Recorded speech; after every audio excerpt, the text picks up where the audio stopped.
ቻይና የጃፓን የቀድሞ ከፍተኛ ወታደራዊ ባለስልጣንና የአሁን ወታደራዊ አማካሪ ላይ አዲስ ማዕቀብ መጣሏ ተገልጿል። የቀድሞ ወታደራዊ ባለስልጣንና አማካሪው ሺጌሩ ኢዋሳኪ በግልጽ ተገንጣይ ኃይሎች ከምትላቸው ከታይዋን ኢንዲፔንደንስ ጋር ግልጽ ግንኙነት በማድረግ ነው በቻይና ማዕቀብ የተጣለባቸው። ቤጂንግ ታይዋንን እንደ ራሷ ግዛት እንደምታያት የሚታወቅ ሲሆን በቀድሞ የጃፓን ከፍተኛ ወታደራዊ ባለስልጣኑ ላይ ማዕቀብ የጣለችባቸው የአንድ ቻይና ፖሊሲን በመጣስ መሆኑን የቻይና የውጭ ጉዳይ ሚኒስቴር አስታውቋል። ማዕቀቡ ከዛሬ ጀምሮ ተግባራዊ ሲደረግ በቻይና ወታደራዊ አማካሪው ያሏቸውን ንብረቶችንና ገንዘቦችን እንዳይንቀሳቀሱ ሲያደርግ የትኛውም ተቋም ከቀድሞ ከፍተኛ ወታደራዊ ባለስልጣኑ ጋር ትብብርና ግንኙነት እንዳይኖራቸው የሚያደርግ መሆኑም ተጠቁሟል። ቻይናና ጃፓን አዲሲቱ የቶኪዮ ጠቅላይ ሚኒስትር የጃፓን ጦር ቻይና በታይዋን ላይ ጥቃት ብትከፍት ጣልቃ ሊገባ እንደሚችል መጠቆማቸው ግንኙነታቸውን እንዳሻከረው ይታወቃል። ሩሲያና ቻይና የጋራ የአየር የጦር ልምምድ ማድረጋቸው ጭምር የአየር ክልሌ ሊጣስ ይችላል በሚል ስጋት ጃፓን በጦር አውሮፕላኖቿ ፍጥጫ ውስጥ ገብተው እንደነበረም ይታወሳል። የሀገራቱ ውጥረት ከፍተኛው ደረጃ ላይ በደረሰበት በዚህ ጊዜም የጃፓን የውጭ ጉዳይ ሚኒስትር ሞቶጂ ጉዳዩን ለማለሳለስ ሞክረዋል። የውጭ ጉዳይ ሚኒስትሩ በታይዋን ጉዳይ የጃፓን አቋም በአውሮፓውያኑ 1972 በተስማማኑ መሰረት ነው የሚሆነው ብለዋል። በዚህም ጃፓን የአንድ ቻይና ፖሊሲን እንደምታከብር ጠቁሟል።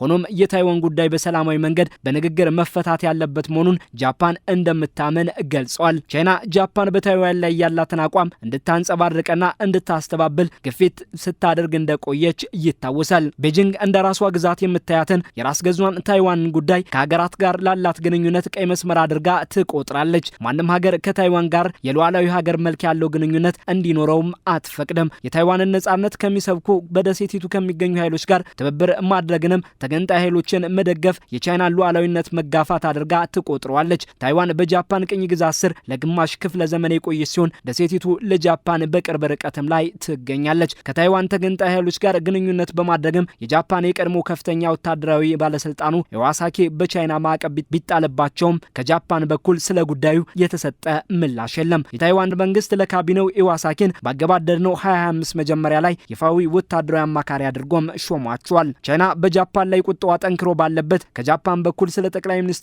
ቻይና ታይዋንን ብታጠቃ የጃፓን ጦር ጣልቃ ሊገባ እንደሚችል የተናገሩት አስተያየታቸው ድጋሚ ባይሰማም ማስተባበያ አልተሰጠበትም።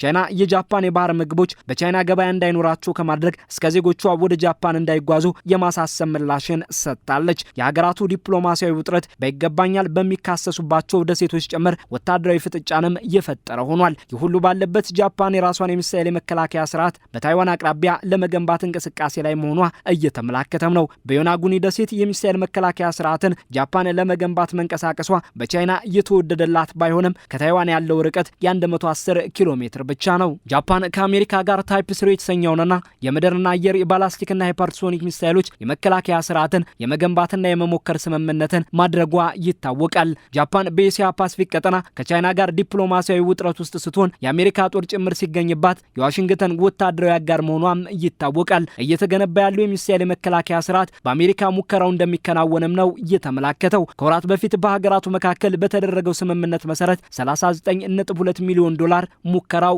ያስወጣል። የሚሳኤል የመከላከያ ስርዓቱ ጃፓን በስጋት ከምትመለከታት ሰሜን ኮሪያም ሆነ ቻይና ሊመጣ የሚችልን ቀጠናዊ ሚሳኤል ጥቃት ስጋትን የመከላከል አቅሟን ከፍ እንደሚያደርገው ይመላከታል። ቶኪዮ በአራት አስርተ ዓመታት ውስጥ ከፍተኛ በሚባል ደረጃ የጦሯን ቁመና እያጠናከረች ስለመሆኑ ሲገለጽ በአውሮፓውያኑ 2022 የአሜሪካ የቀድሞ አፈ ጉባኤ ናንሲ ፔሎሲ ታይዋንን ከጎበኙ ወዲህ ቻይና አሁን ላይ ጃፓን የሚሳኤል መከላከያ ስርዓት ልትገነባበት እየተንቀሳቀሰችበት ባለው የዮናጉኒ ደሴት አቅራቢያ የሚሳኤል ሙከራዎችን ማጠናከሯ ይገለጻል። ባሳለፍነው ሳምንትም የቻይና የጦር አውሮፕላኖች የጃፓንን የጦር አውሮፕላኖች ራዳርን ኢላማ ማድረጋቸው ተስተውሏል። ይህም አንዲት የተሳሳተች ስሌት የሀገራቱን ውጥረት ወደ ሙሉ ጦርነት እንዳትለውጠው ስጋት አሳድሯል። በኤስያ ፓሲፊክ ቀጠና ቻይና ታይዋንን በኃይል ልትጠቀልላት ትችላለች የሚለው ስጋት ከፍ ማለቱ ሲታወቅ የጃፓን ጠቅላይ ሚኒስትርም ቻይና ታይዋንን ብታጠቃ ጦራቸው ጣልቃ ሊገባ እንደሚችል መግለጻቸው የኤስያ ባለግዙፍ ምጣኔ ሀብት ሀገራቱን ውጥረት አባብሶታል። እንደ ግሎባል ታይምስ ዘገባ ከሆነ የቻይና ባለሙያዎች ጃፓን የ2026 ወታደራዊ በጀቷን ለማሳደግ ማቀዷን አመላክተዋል። ይህንን እቅዷንም የወታደራዊነቷ እንደገና የማንሰራራት ምልክት አድርገው ወስደውታል። ጃፓን ከሁለተኛው የዓለም ጦርነት ሽንፈቷ በኋላ ወታደራዊ እንቅስቃሴዋ እየተገደበ የነበረ ሲሆን በቅርቡ የወታደራዊ አቅሟን ማጠናከር ጀምራለች። አሜሪካ የጃፓን ወታደራዊ አጋር መሆኗ ሲታወቅ ቻይና እንደ ራሷ ግዛት ለምትመለከታት ራስ ገዟ ታይዋንም ዋነኛው ወታደራዊ አጋርና የጦር መሳሪያ አቅራቢ ናት። ታይዋን ጥቃት ቢከፈትባትም አሜሪካ ልትከላከልላት የሚያስገድዳት ስምምነት አላቸው። ታይዋን በቻይና ብትጠቃ ጃፓንም እንደ አሜሪካ ወታደራዊ አጋርነቷ በጦርነቱ ከመሳተፍ ውጭ አማራጭ ላይኖራት እንደሚችል ተንታኞች እያነሳሉ። የጃፓን የ26 ወታደራዊ በጀትም 60.3 ቢሊዮን ዶላር ሊደርስ እንደሚችል እየተጠቆመ ነው። የወታደራዊ በጀቱ ለረጅም ርቀት ሚሳኤሎችና የሰው አልባ የጦር አውሮፕላኖች ግዥና በጃፓን ላሉ የአሜሪካ ጦር ወጪ መጋራት ጭምር የሚውል መሆኑ ተጠቁሟል። የቻይና የጦር መርከቦች የጃፓን የጦር መርከቦች ራዳርን ኢላማ ማድረጋቸው መመላከቱን ተከትሎም አሜሪካ ቢ52 የረጅም ርቀት ቦምብ ጣይ አውሮፕላኖቿ የጃፓን ጦር ጀቶችን እንዲቀላቀሉ አድርጋለች። ቻይናና ሩሲያ በኤስያ ፓሲፊክ ቀጠና የጋራ የአየር የጦር ልምምድ እንዳደረጉት ሁሉ ጃፓንና አሜሪካ መጠነኛ የአየር ላይ የጦር ልምምድን በጃፓን ባህር ማካሄዳቸው ተጠቁሟል። ጃፓን የቻይናን የአየር የጦር ልምምድን የደህንነት ስጋት አድርጋ መግለጿን የቻይና መከላከያ ተችቷል።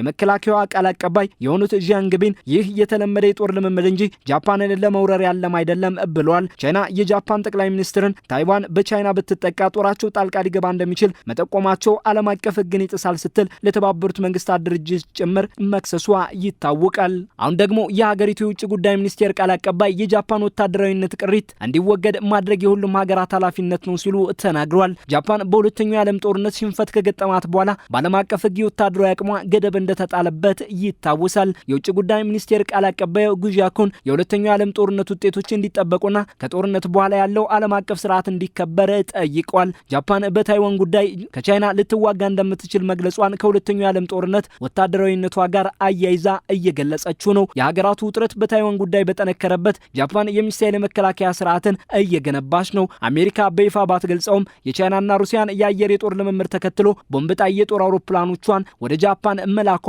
ተሰምቷል። ቻይና ተገንጣይ ኃይሎች ከምትላቸው የታይዋን ኢንዲፔንደንስ ጋር ግንኙነት በማድረግ የጃፓን የቀድሞ ከፍተኛ ወታደራዊ ባለስልጣንና የአሁን ከፍተኛ ወታደራዊ አማካሪ ላይ ግልጽ ማዕቀብን ስትጥል ጃፓን በውጭ ጉዳይ